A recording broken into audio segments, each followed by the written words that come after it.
you help her, Mr. I let you help her. Hey, get in here. Dallas is about to start. Welcome to the Ewing Barbecue, where we don't love our mamas just because they have money. My name is Mary. And I'm Sarah. I'm Josh, and maybe I do like her just because she has money. I'm Melanie, and I like money. And my mom. I like money a lot. I like money a lot. Me too. Me too. Money. So, Money. we all drinking quickly. I am drinking because I hoarded it over the holidays because I like it so much. I have a Great Lakes Brewing Company Christmas Ale with spices and honey. Yum. Well, I'm just back to my regular Pinot Grigio because I had nothing else in the house but beer. JR Bourbon. Golden Road Brewing Mango Cart, my go-to. God, I love this stuff. I found it at Walmart Neighborhood Market of all places. I was like, oh! Nice. Because it hasn't been mainstream, quote unquote, very long. Cool. Nice. Yes. Awesome. I'd like to shout out. Should we blow through some quick housekeeping? Well, I was going to shout out to our Patreon Go for it. first. I'd like to Woohoo! say thank you and a shout out to Captain America, Sheen Pye, Laura Bernheim, Anita Wren, and Kristen Carlano. Thank you. And if you would like more talk of Dallas, you should totally head over to patreon.com/EwingBBQ. And check it out. We have a lot of stuff. We're reading some Dallas fan fiction. We have a bunch of outtakes and whatever. So if you would like, It is if that interests literally you, fan fiction. Literally fan fiction. And the language is saucy. Saucy and problematic sometimes. But what are you gonna do? Yes. It's 100% problematic. Should I blow through some birthdays and a couple things quickly? Some birthdays. Yes. March 10th, Alice Herson, who played Mavis, born in 1929, so that makes her 93? Yes. Rosanna Christensen, who played Teresa, March 11th, born in 1951, that makes her 71. Steve Canale celebrated his birthday on the 14th, born in 1946, so he is 76. Dennis Patrick, who played Von Leland, would have celebrated a birthday on the 14th. He would have been 104. Next week, not next week, 2 days from now, St. Patrick's Day's saint himself, Patrick Duffy, celebrates his 73rd. And Leslie Ann Down, who played Stephanie Rogers, 1954, so 68. And in case we don't get there, I'll just throw a quick one to Brenda Strong on March 25th. So I very quickly went down to 90s Con, the very first ever 90s Con. We need an 80s Con, as we were talking about in Chicago in November. And spent the day wandering around and catching up with our own John Ross himself, Omri Katz, whom I had not seen since Melanie, our fan source dinner. Wow. With the open bar. That's a lot. We've wow. talked over the years, and that's a long time. And he actually saw me, pointed me out, and waved me over. And Where was the 90s Con? It was in Connecticut, and I took our mascot, our Robin Williams doll mascot, down there, and the kids from Mrs. Doubtfire, Mara Wilson, Lisa Jacob, and Matthew Lawrence were there, and I had Matthew Lawrence hold the doll to have the picture taken. He loved the doll, so. Omri is still in touch with Josh Harris, and he's doing well, and we talked about possible podcasts, so stay tuned for something possibly. And last bit of news is we've seen the rumors going around again that South Fork is on the sale block. I think the rumors are that it's actually under contract with someone. For sale. I don't understand lingo, but... Oh, under contract means that someone put in an offer and they're in the process of, buying it. And they could be buying it to like revamp it and make it, you know. Right. Let's not assume that a sale means bulldozer, people. Okay. Everyone just jumps on that. And where did you hear that? Like, is it on something that, of course, I didn't see? Because I'm Dallas newspaper. The guy was hearing rumors and actually got in touch with a real estate agent that looked into it. So, but sale does not mean bulldozer. Right, although their Instagram page is gone. It'd be an investment by someone for, a lucrative tourist attraction. So let's not jump the gun yet, but we'll just wait for more. So that's all we want to really say on that. We don't want to stir the pot too much. For sure. Anybody else before we? I just want to remind everyone that if they need a Ewing barbecue t-shirt, that they can go to tpublic.com and get one of those, and get one that says I am Chicapa, which is special made for this season. And Omri is in the cannabis business now, and he gave me a whole slew of his Mary Dankster's bumper stickers while I was down there. So nice. I'll be Sweet. helping him with some marketing, hopefully, at some point. Awesome. All right. So tonight we are talking about Season 4, Episode 19, which is Episode 73 of the series, The Gathering Storm. You and I are going to be spending a lot more time together. We get to know each other real good, because your mama may not be around much anymore. I either vote for Mama or Daddy, and either way I lose. You can do something about it. Stand up, and I'm going to be counted. Even if we have to leave South Fork. Miss Ellie, Jock loves you. I can't put up with the Ewing ways any longer. Could end in divorce. A divorce? Come on. They're only about 4 feet away, Bob. And if that happens, goodbye, Ewing Oil. It was written by Robert J. Shaw, directed by Michael Preece, aired March 27th, 1981. And this marks the debut of Christopher Stone as Dave Stratton. The episode finished number 1 for the week, and like you mentioned, Michael Preece, this is his first episode that he directed, and he is second in directing of episode total with 60 episodes. He's behind Leonard Katzman. And he also directed the movie War of the Ewings, and he is good friends with Cherie Wilson and Kathy Podwell, whom we've been going back and forth with about getting the 3 of them to appear on an upcoming podcast. That'd be sweet. So that'll be interesting. Yeah. And it's the first scenes between Priscilla Pointer and Ken Kercheval. Yes. Love it. All right, so we open on the exterior of South Fork. It's obviously morning. Obviously stock footage if they're not shooting on location. Probably, because and this is what I noticed, is that it's set up for them to eat breakfast outside, but then nobody eats breakfast outside. So either maybe they always have 2 setups just in case, see what people want to do, but yeah. And Right. Sue Ellen is having breakfast in bed. And With a fur on. With a fur, I have yes. something to say about that really quick. Yeah. How extra? First of all, I'm jealous because I've always wanted one of those trays with a magazine holder in the side and somebody to serve you breakfast in bed. But number 2, you're wearing white fucking fur and you're eating grape jelly. You're an idiot. And she's got full makeup on. Sorry. And obviously this is going into the increased wardrobe budget here in the 80s with the Definitely. Yeah. marked number of furs that are We're starting to turning get furs and fancy. Yeah. Because of Takapa. I'm just But kidding. and whatever. How extra? So extra. We're starting to get So that extra. extra Ellen. Yes.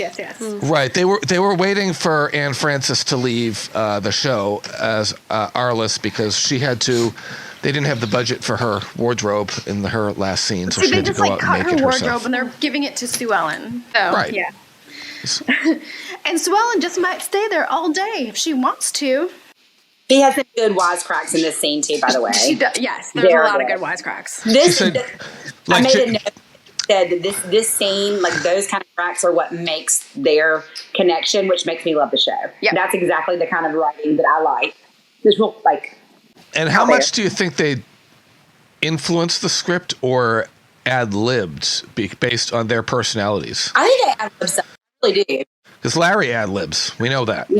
Yeah. I think she kind of plays off of him. Yes. Oh, absolutely. there are some co-stars that have that knack. Yeah, he only married her to get her in bed, and he says, well, yeah, now I can't get you out of bed. Oh yeah, and then Tom called. We don't know what Tom says because JR doesn't reveal it in that scene. Nope, because do so well and care? No, she doesn't. She doesn't care at all. No. And yeah, the less they have to say to each other, the better off JR is going to like it as he leaves. Right. And then JR goes directly to John Ross's room, where I feel like John Ross has his first line in this scene, which is something like, At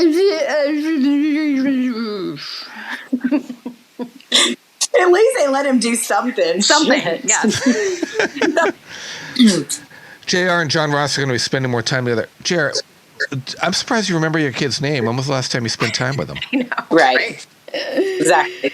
Because he says, your mama probably isn't going to be around much more. And you're like, okay, well, that's I was like, what a dick. concerning thing to tell your child. And also, why does everyone reveal Father of the their Year plan? award right there. Right. Everyone reveals their plans to the kid. Like it's a big secret. If I wanted to spy on my spouse, I would bug the kid's bedroom. Right. Yeah. I would put a bug right in that giant bunny rabbit. That bunny rabbit stuffed animal. Right. Leave it, animal. Then we get a shot of Bobby pulling in of Southport. Yep. Meanwhile, JR goes down to breakfast. Which is another favorite scene of mine now because he's such an asshole, but it's a funny asshole. Yeah. You know what I mean? Yeah. Like it makes you want to like him. He's such a smart ass. I know. And everybody's like, well, You love to hate him. and everybody's uncomfortable around him. I love how he's very particular about everyone has their assigned seats at the table. Well, Ray, you can go sit in Gary's seat. I used to do that. And Donna, why don't you go over to Lucy's seat? I know when I would go over to my aunt and uncle's house for dinners, my cousin would come over, and I was sitting next to his father, my uncle, and he goes, "Oh, that's my seat," and I'm going, "Yeah, no, I'm sitting here. He's telling me stories," and he'd get pissed because it was like he was assigned seat, and I go, "Yeah, this isn't Dallas, pal." Yeah, some people are big with that, and I guess JR is, and he went Ray to get up. And that's not going to be the last time that he makes reference to the seating arrangements at the table. Oh no! Well, oh no! Remember, he still considers Ray the hired help, even though it's his brother. You know, and I feel sorry for Ray. I love Donna. I know. Let's not forget he's a half-breed.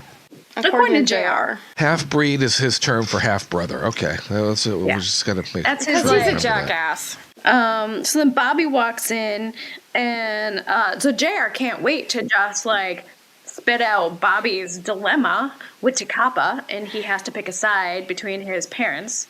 And he was wondering if Pam had heard any bad news or anything. Oh, right. And Pam was just literally like, what are you talking about? And he's just like, oh, no, I don't know. And she's just like, no, JR, like, am I supposed to have heard some bad news? And he's like, oh, no, I don't know what you're talking about. Like, JR. Only Larry Hagman could play the scene like that. I can't think of anyone else that could pull those nuances off so perfectly. He's so chipper in this scene. It's so annoying because he's just like, oh, It's well, disturbing. You're gonna have to pick mom or daddy. Good luck with that. It's so disturbing too. When he's in a good mood, there's a problem. Right. If he's in a good mood, then you better just, take heed. Yes. Duck and cover, as they say. Get out of the line of fire. No sudden movements. Right. Yeah. That definitely puts him in a tough spot. And then Bobby has to go get cleaned up, and Pam wants to go with him. Is she thinking a little shower time together? Why not? That's exactly my thought. I know it sounds perverted, but I think she just wanted to go spend time and talk to him. But I was like, ooh, she's going to have sexy time. But I know that's not what she was doing. I was just being a pervert. No, I mean, why not both? Right, but we also have dirty minds, so we let our minds go there too. Yes. It makes it more interesting. So then Pam says basically what we're all thinking, right? That Bobby should just abstain from the vote or leave the committee. Like, Pam is all of us in this moment. He never should have been allowed on the damn committee. He never should have been allowed on the damn committee. That's a conflict of interest, period, finish. Mm-hmm. But Bobby refuses. But then it wouldn't serve the storyline. Because it wouldn't serve the storyline. Right. But still, ugh. Yeah, conflict of interest, but he's not allowed to conduct any Ewing business while he's in that senator role, is he? No. Probably not, no. I think they've said that once on something else. I mean, because they made sure the president couldn't. But, when Mary, he says, if you can't take the heat, don't be in the kitchen or whatever. Yeah. And Pam goes, the best part about it, Pam goes, huh? And she makes his face. I was like, first of all, did she just say, why is she saying that? Or did she not know the fucking reference? And I was like, everybody knows that. And she goes, and she got needle hair again. And it was worse than ever in this episode. Thank you very much. That's funny. She's back. Yeah. That's the next scene. I want a coffee cup that says Bobby gets up on his little high horse soapbox thing, talking about how when he took the oath, he has to serve the people, and he's not serving the people if he doesn't, stand up for this. Even if that means leaving South Fork or Dallas in such a dramatic moment. I know. I have to vote against one or the other. Whatever, Bobby. Me too. The way he turned towards the camera reminded me of before JR got shot, and he said, "Pam, we're leaving South Fork first thing in the morning." Okay. The night before, and he turned towards the camera that night too. Oh, you almost made it. It was just like almost. Yep. Damn it, JR. And he's like, or Dallas. And she's like, wait, hold up. What? I don't want to leave Dallas. And he's like, oh, I thought that's what you've been wanting the whole time. And then she's like, oh, well, so my mom now lives here? And he's like, oh, well, you didn't tell me that. Well, Bobby, you haven't been listening very much for the past 2 seasons, so don't be surprised there's things you don't know. Right. Yeah. That's right. In fact, Theresa's writing a tell-all book, and you can read everything you missed in the first 2 chapters. Right. And then we go to Mitch having at a diner on campus. Where he asked for a donut and coffee. Is there only one flavor of donut?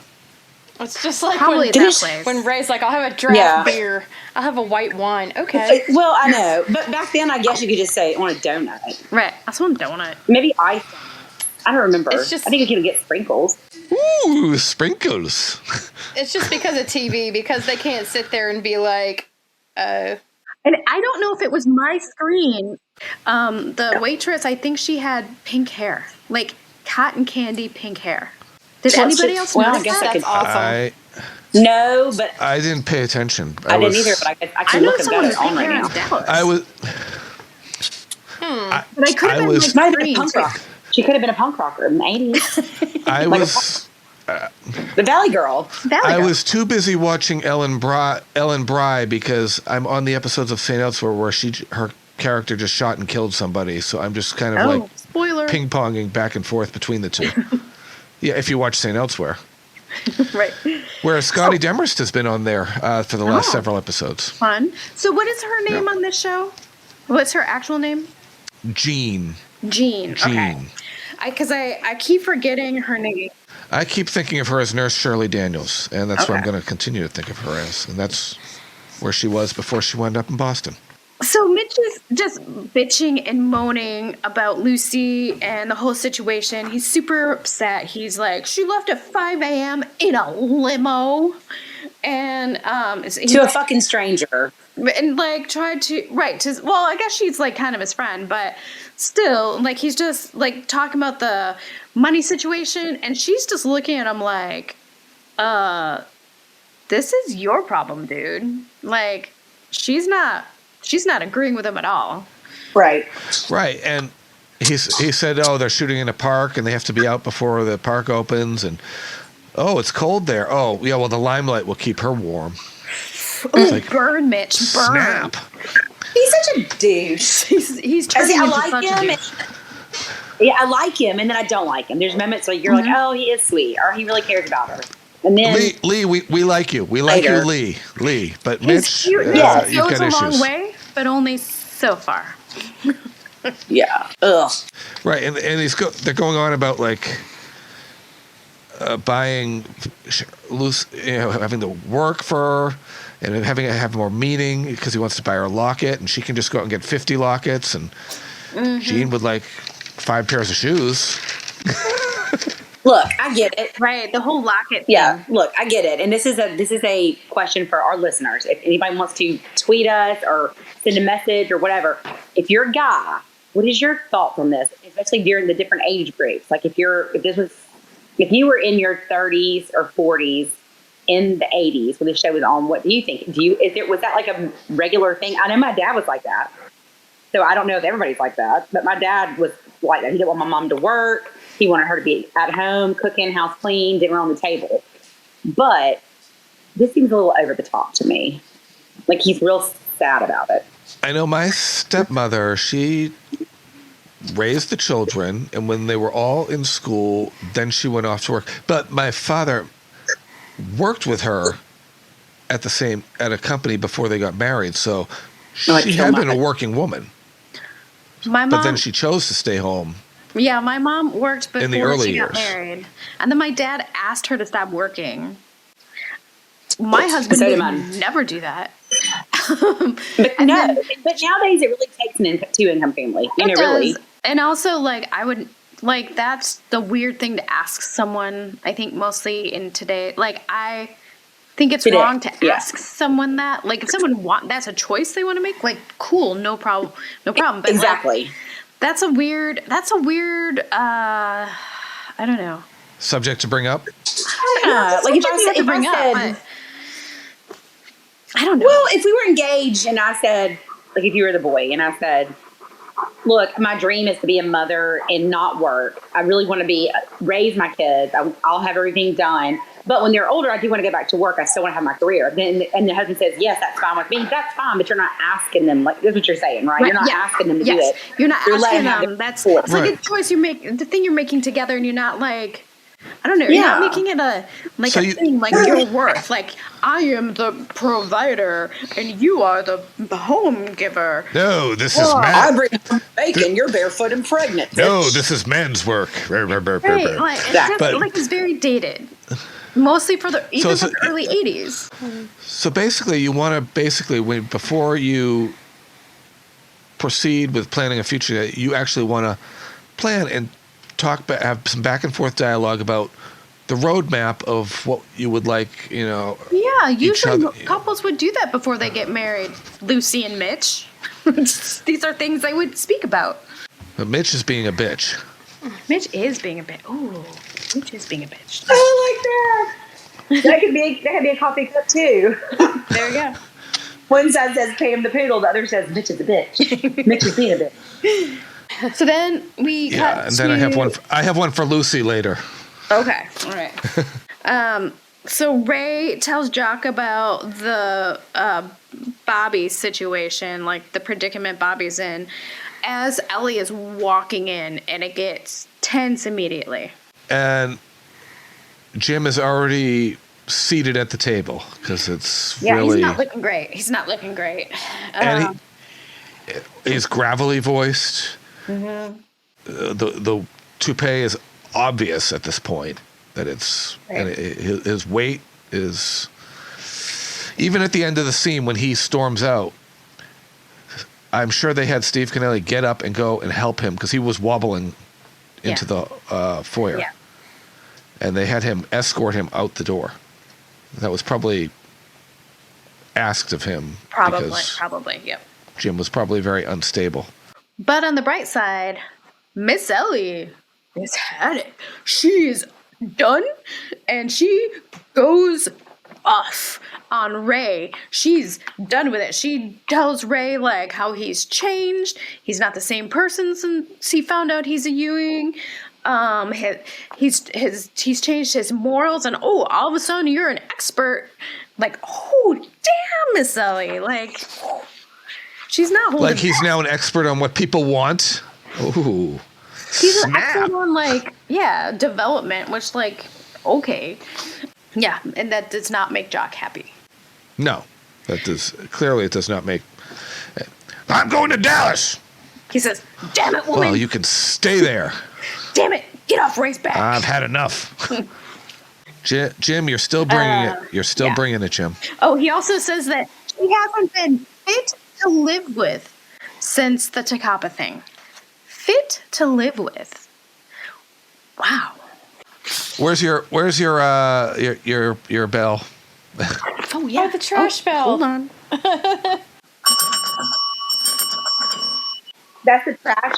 I missed that because I wasn't on that episode. So is that the trash bell when it's steeping? Yep. You're not fit to live with, woman. And you're an asshole, man. You are not just an asshole. You are the whole ass. You're Takapa. I am Takapa. Jock leaves and says he's going to Dallas, and she's like, "Well, if that's the way you feel, you could stay there." Okay. Ooh. And then Miss Ellie goes all Rhett Butler on Donna. Yeah, because she's like, "Well, what on Donna. now?" And then she says, "At this moment, I don't give a damn." Oof. Frankly, Donna, I don't give a damn. No. I could just put her and Rhett Butler next to each other. And, Yep, totally. So then it's nighttime, and we know this because there is darkness, crickets, and owls. All on South Fork. Owls, yes. I hate owls. It's not the first time that we've heard an owl there, because the owls are not what they seem. I guess so. Ugh. And so Jock is leaving, and we know this because there are suitcases. There's a close-up on suitcases, and then they walk out, which means that I feel like Jim is supposed to be in this scene. And then, but he probably wasn't able to do it, so. She says, "Get the fuck out." Raoul obviously probably took them out. Then JR comes in, and Ellie tells JR that they've separated. And if he wants to know any more, to go talk to his father. Yeah, because she doesn't want to talk about it.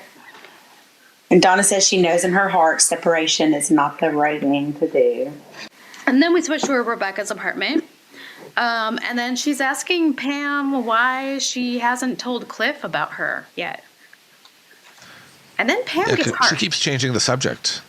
Well, she does keep changing the subject. And then Pam just, tells her flat out why. But okay, I guess, do you guys agree with Pam? Because Pam is basically like, you can't trust Cliff.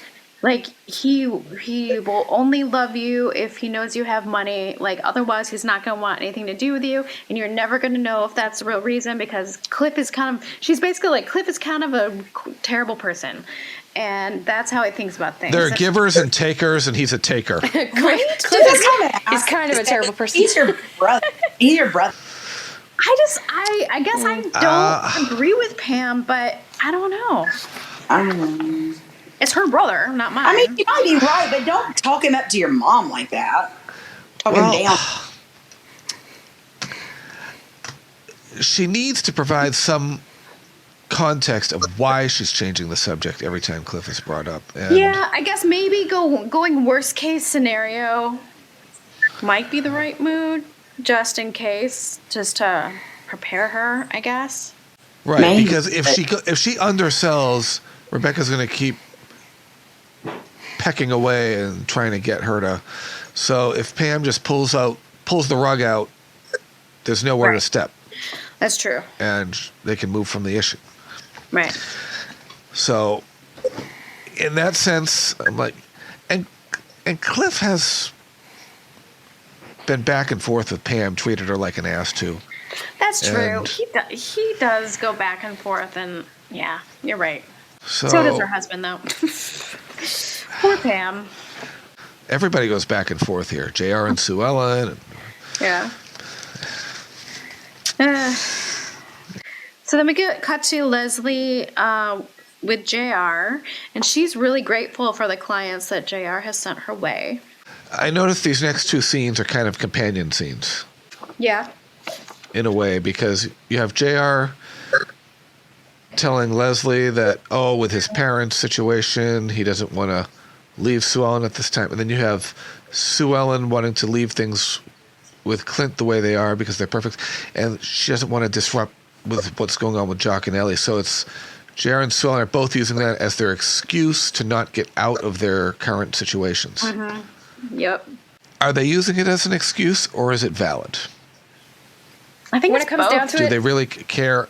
I don't think they really want out because JR was always threatening it, and he's all talk and no action. Sue Ellen is the one who actually tries to leave. She went to her mother's that time. She walked out on JR, and JR went and got her back. And she went to go to Dusty, and he was supposedly killed in the plane crash. And so you're right. She has been the one to try to get out. And I think the scene with Sue Ellen and Clint looks like they're in a Mentos commercial. What? and where? Yeah, they just come from tennis with his little short shorts and her skirt. Some shorty short shorts. Some white shorty short Sarah's shorts. off camera laughing, like cackling. Is just sending me right now. I was like, If the short shorts were any shorter, Monty Markham's little lads would have been popping out the side. Yep. Yeah. And he's pushing the divorce. He's just like, so now it's time. I'm gonna just tell Alicia that we should get divorced. And Sue Ellen she just doesn't want that at all. Like, dude, take a hint. Every time she's like, no. She's like, panic. Yeah, it's like, things are perfect right now, how they are. And he's just like, nope, we should be together. And like, how much more clear does she have to be? Sorry, Clint. It's about nostalgia right now. She's using you. Yeah. To try to feel something. She was ready to dump JR when she thought Dusty would have been there. She would have taken care of him as an invalid. And he pushed her away. And now Clint is like a placeholder. A rebound. Just her serotonin right now. Like, that's all he's there for, is to give her serotonin.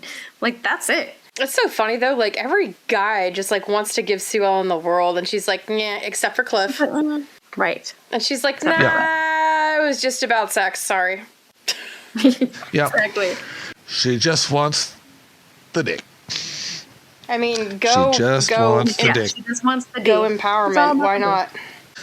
Oh, it's all about the nookie. The nookie. So then we cut to Mitch angrily drinking tea. He's so angry. Oh, this scene. Oh God, this scene. This scene is I have not seen Charlene go off in anything up to this point. This is a really good to this degree. Charlene Tilton acting scene. Like, this is awesome. I love it. So Mitch is angrily drinking the tea and looking at their wedding picture, just getting more and more pissed because she's not home. And then she comes in, like, exhausted, but in a good mood. And she's like, even like offering. Oh, I had 30 outfits and this, and they're sending the limo, and yeah, she offers to make him dinner, even though she's had a whole day at work. And he's all like, actually, it's 10:30. I've already eaten dinner. Okay. Just say no thank you, maybe, Mitch? Mitch the bitch. Oh, my God. Give him the bell. Give him the bell. Yep. And then what really turns his eyes into a raging bull is that gold chain. Yep, the fit hits the Shan as soon as he sees, and it's a locket, and it's a way nicer. The hit fits the Shan. The fit hits the Shan, and it's way nice. You know, that's a nicer locket than he was wanting to buy her, because she's like, "Ooh, it's 18 karat gold," and and just his face is just like, "Fuck all of this." This is where Mitch really turns true bitch, because he wants to live on his income, not their combined income. Right, because she's like, didn't I mention? I'm going to by your rules. We're living on our income, and he's just like corrects her. He's like, no, my income, and he has some crazy eyes going on too during it. And I remember bringing this up when they were getting back together about whether he would have a problem if she worked. Right. And apparently he does. Right, which he never. He wants to be the breadwinner. Yeah. Yes. And yes. He didn't want the Ewing money, but Lucy's out earning money. Right. She's earning her own new money. And not only is he acting crazy, I think she's being really adult about it. She's like, it's not my. And what's becoming Lucy's tagline? He's just said basically it. like, check out You my small said it. peen right now, and I can't handle this. Right. You said this, not me. You. Oh my And she gosh. blows a gasket. She said, remember, you said it. So she's like, she's this macho act, which it is like a stupid macho act. Like, come on, Yeah, Mitch. Mitch, you get the bell. Yeah, good, because I'm done with it too, Mitch. Anyway, so then we cut to JR, and he fills Bobby in on their parents being separated. And then he lays out what he's worried about. It's not like, oh my God, our parents who've been together for 45 years are in marriage is in trouble. He's like, the future of Ewing Oil is at stake. Is this about our family or the company? I don't separate the two. The company? Company. I don't think JR really sees. Yeah, he says I don't separate the two or something like that. Yeah, he doesn't Right. separate.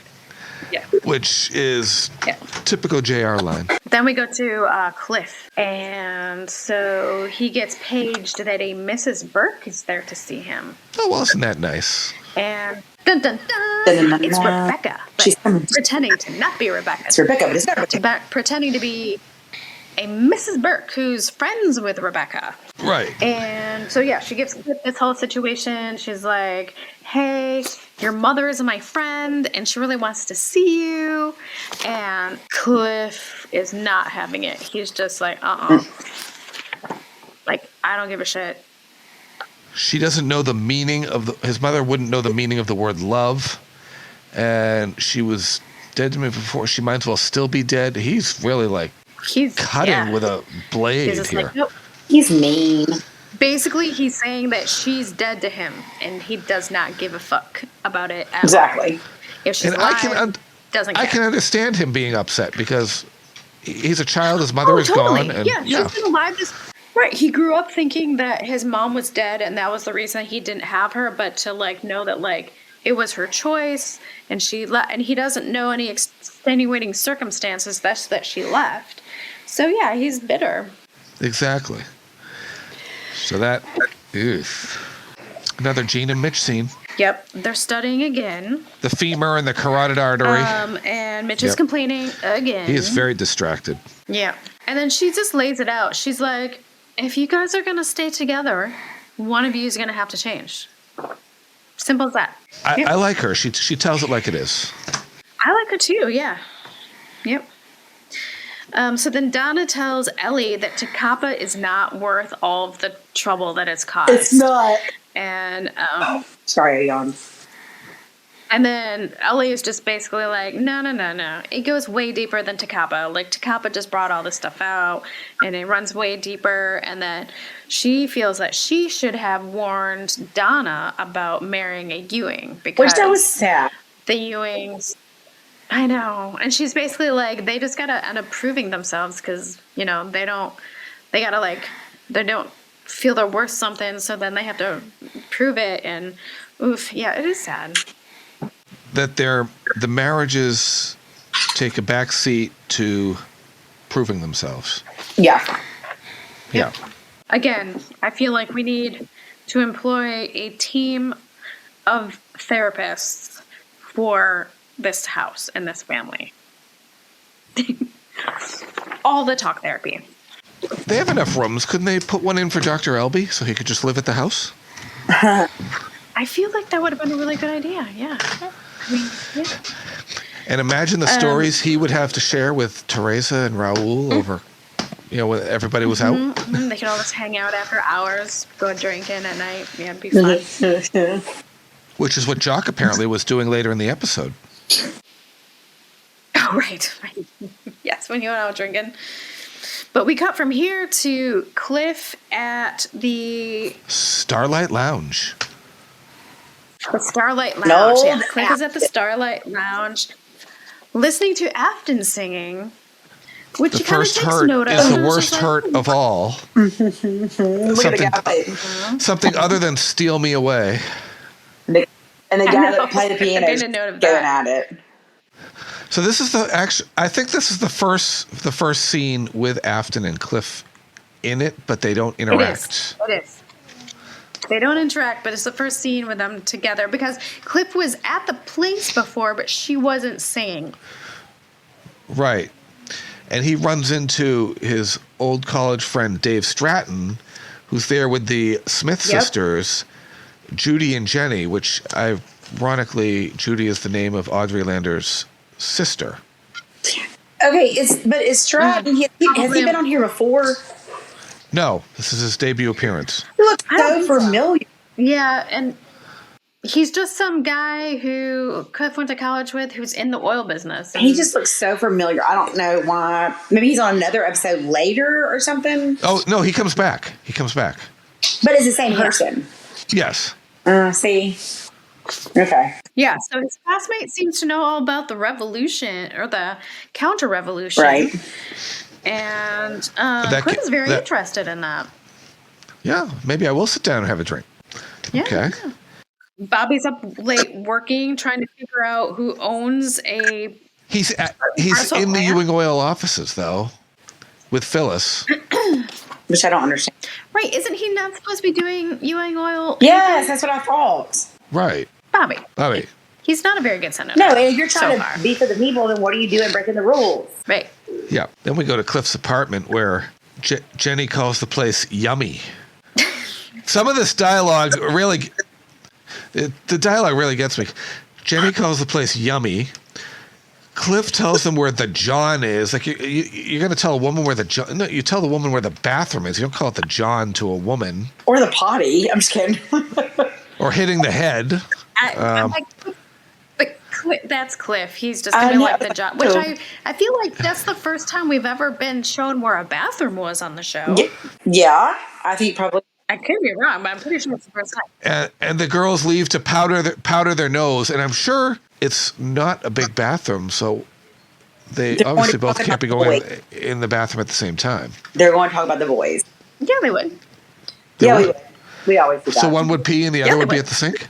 No, you sit on the sink and wait for the other one to finish. Just don't watch and talk, and then the other one gets up and they boom. Yeah, you're talking. One pees, the other waits for the other person. Or the other one's doing their makeup in the mirror while one's peeing. It's weird. We know. Yeah. We just do that. We still do it as adults. It's really creepy. That's just that's I can't play that game, but What I think is weird is they are drinking scotch and ginger, which I've literally never heard of before. I hadn't heard of pickleback, but I think it's funny. I did it. Dave makes fun of both her calling the place yummy and the fact that they're drinking scotch and ginger, and he's just like, "That's disgusting." Like, he was like, "Leave the ginger out of mine." But some very important information comes out here that the revolution there were no guns fired. It was all paid for with dollars by an American, and the operators. Norman Kincaid, Peter Randall, and Tom Harris. And then Cliff says, "Oh, was there a Hank Johnson ever mentioned?" And apparently Hank Johnson disappeared before all of this went down. Right. And then Cliff makes the face like, "Oh, I know this. I know what happened. I know where this is going." So back to Ewing Oil the next morning. Phyllis is not finding out who owns the property, but she's calling tax offices, and there was a bank in Waco or a box in the Waco where the money was coming from, and she's trying to track down this information. Cliff calls and said he drove to Austin that night or early that. So what did he do? Kick Dave and the girls out? I got my information, then drive to Austin? I guess. Right. I was really confused by that as well. I don't know, man. Unless he flew like early in the morning. No, he said he drove, which would have been a long drive. Oh, that is a long drive. So Cliff didn't sleep. So Cliff didn't sleep that night, obviously. He just kicked Dave and the girls out and then drove. Huh. He was drinking though. He was drinking scotch. Maybe made him go faster. No, he drove as the Cyndi Lauper song said. He drove all night. Yeah. I love that song. Right. Right.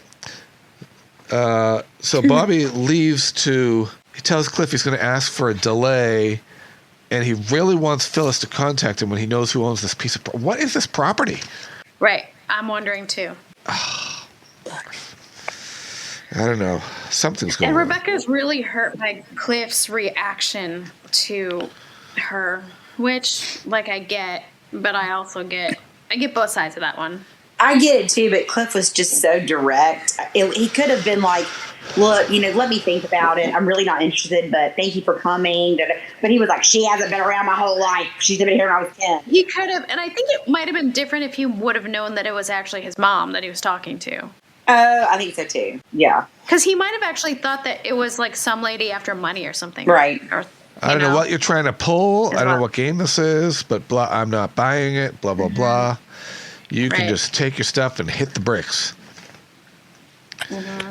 So, and then Rebecca says that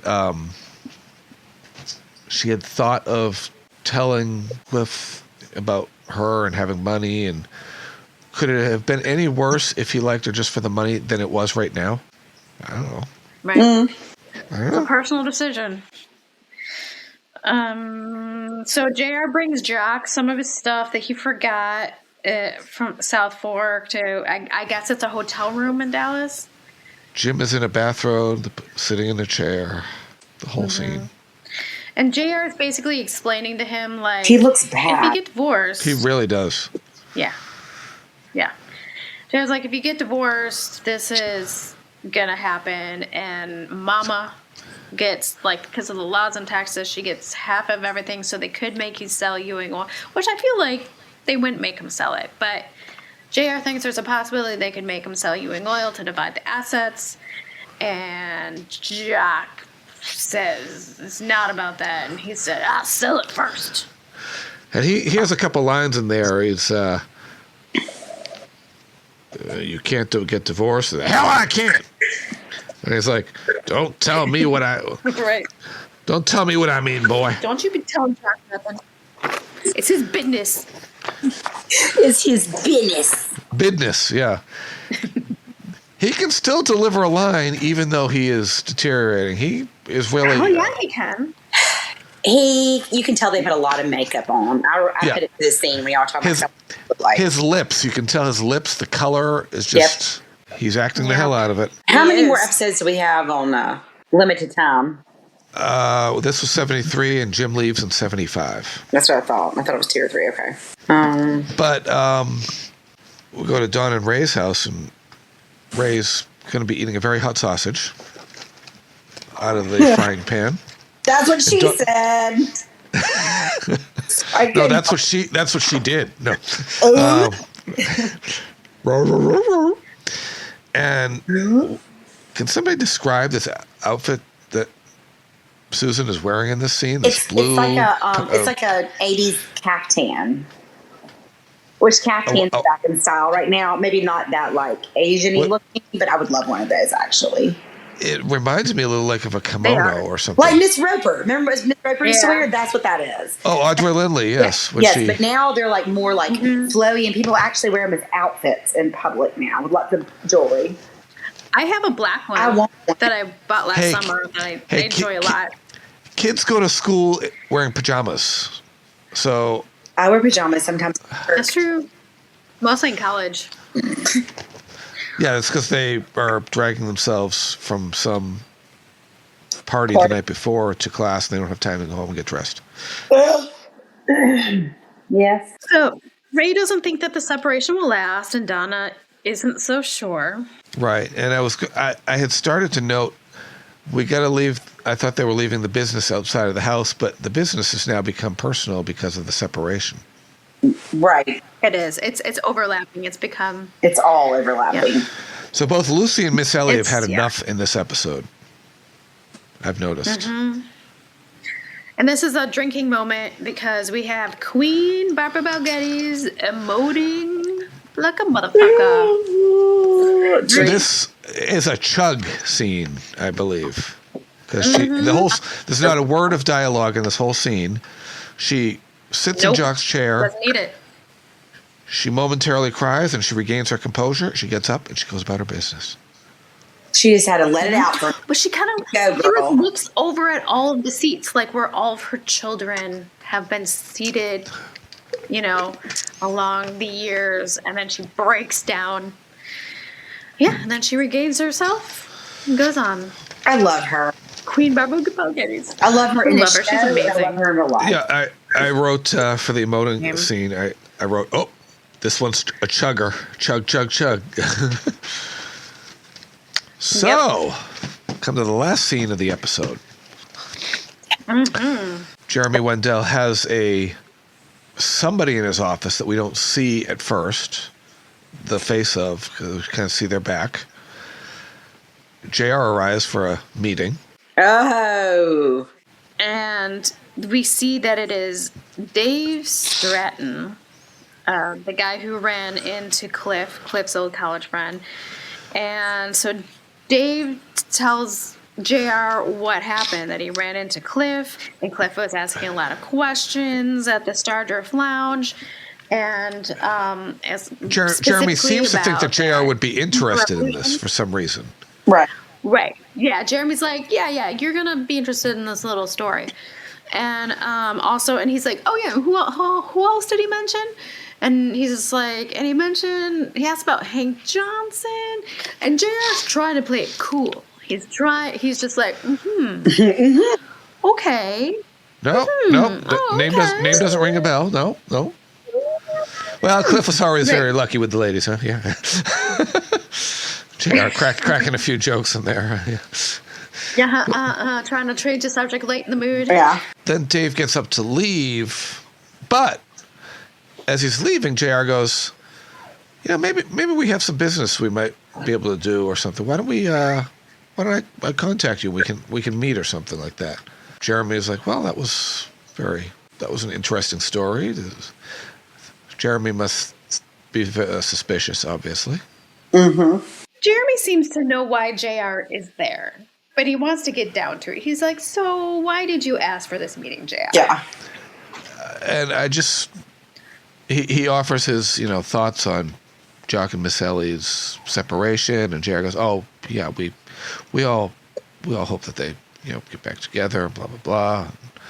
And JR is basically explains, and he's basically like, I'm here to sell you Ewing Oil if my parent, he doesn't specify if his parents get divorced. He's just basically like, hey, this thing could come to pass and I might need a job and I'd like to come to Westar and this is what I'd like, and it's a good salary and stock options and benefits and retirement, and all that stuff, and retirement, blah, blah. And Jeremy cuts to the chase and says that, so what you want to do is run, Ewing Oil will be a subsidiary of Westar, but you want to run it independently. And how many times does he have to remind everybody that, can we start a new drinking game every time Jeremy says that Westar is one of the 8 largest oil companies in the world? Because every time he's on, he has to remind everybody that Westar is one of the 8 largest oil companies in the world. He does do that. Which means it's the 8th. If someone says that, it's the 8th. Yes. Yes, it is the 8th. I want to know who the 7 are that are bigger than you. Exactly. That's what she said. I'm writing this down. Anyway, so yeah, it ends on JR saying, I'm going to sell you Ewing Oil. I'm here Freeze to frame. sell. Dun, dun, dun. Freeze framed.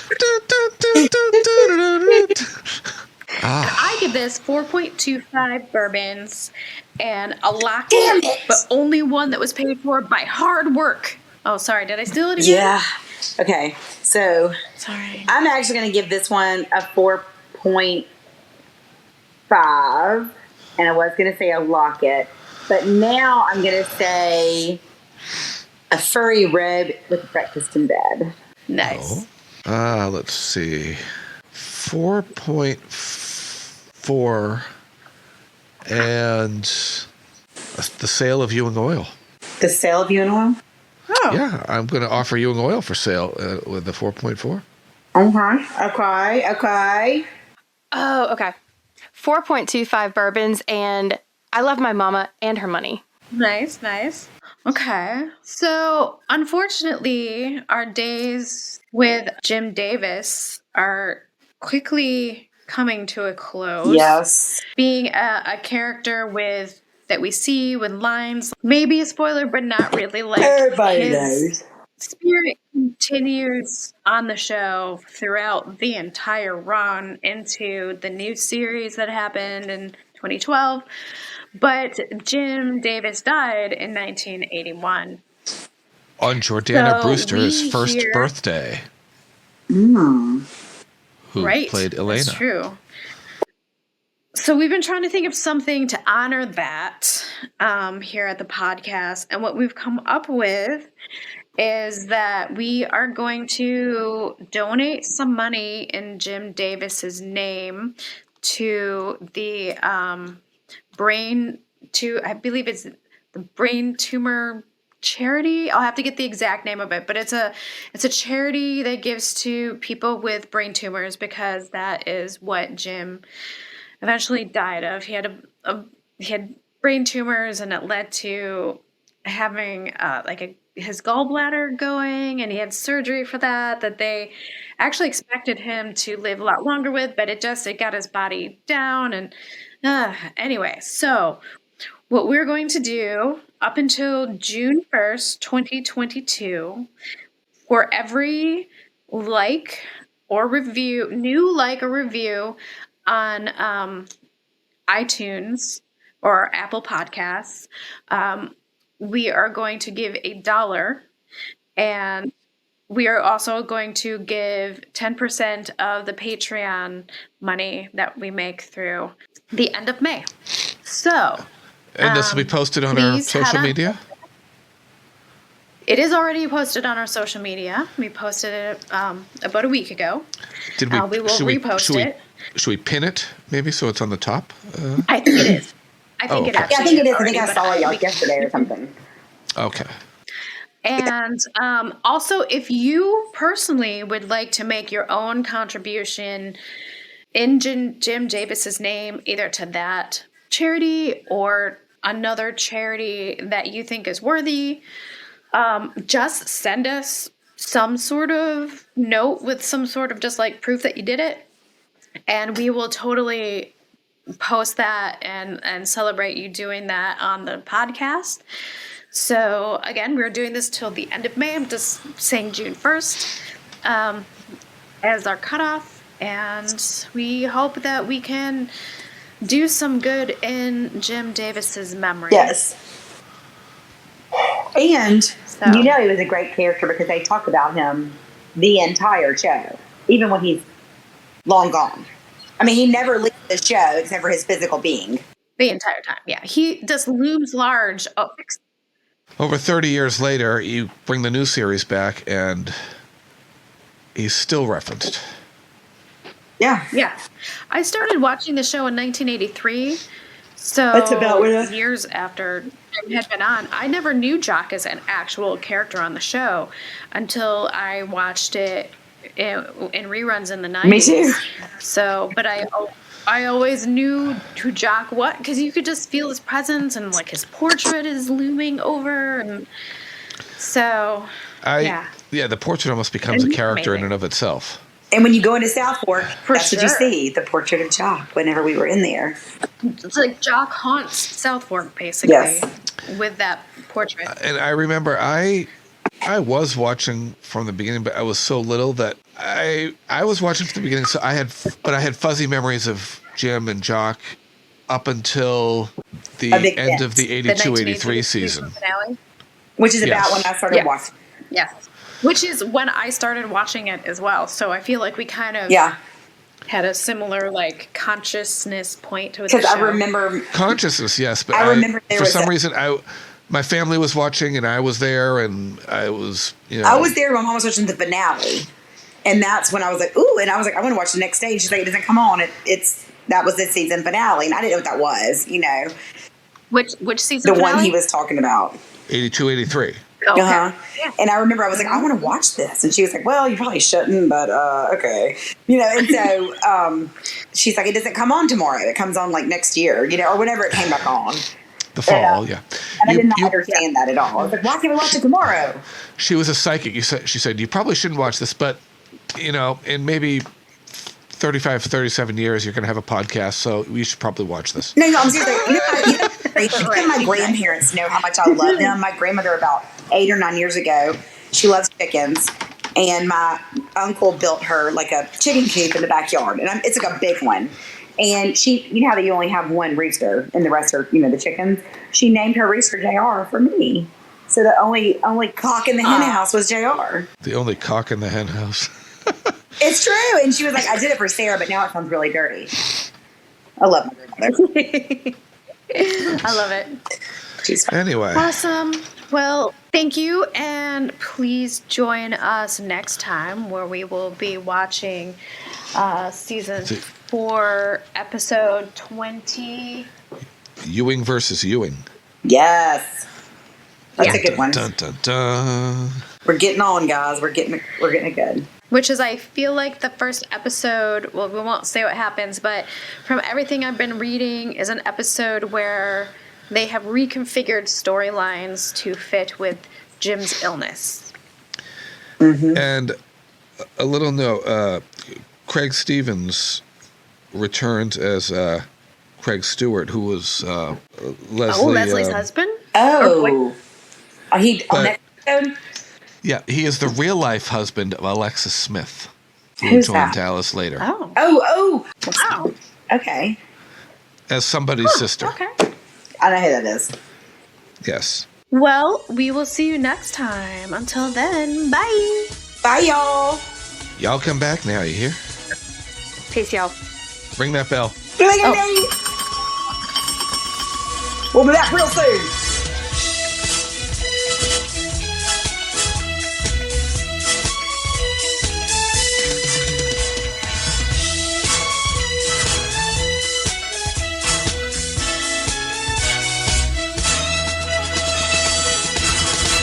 Next on Dallas. I want to know exactly how much Ewing Oil is worth on the open market. If I didn't know better, I'd think you were going to sell the company. I can't live with Jock any longer. But look at all the two of you have built together. To hell with the Empire. You know how much just a copper deal means to me. Well, how can it be worth more than you and Mama? Can you imagine what Miss Ellie's settlement might be? Money is the last thing on anybody's mind right now. Things have come to a head. Do I draw up the papers? If you're really serious about Westar acquiring Ewing Oil, we better move fast.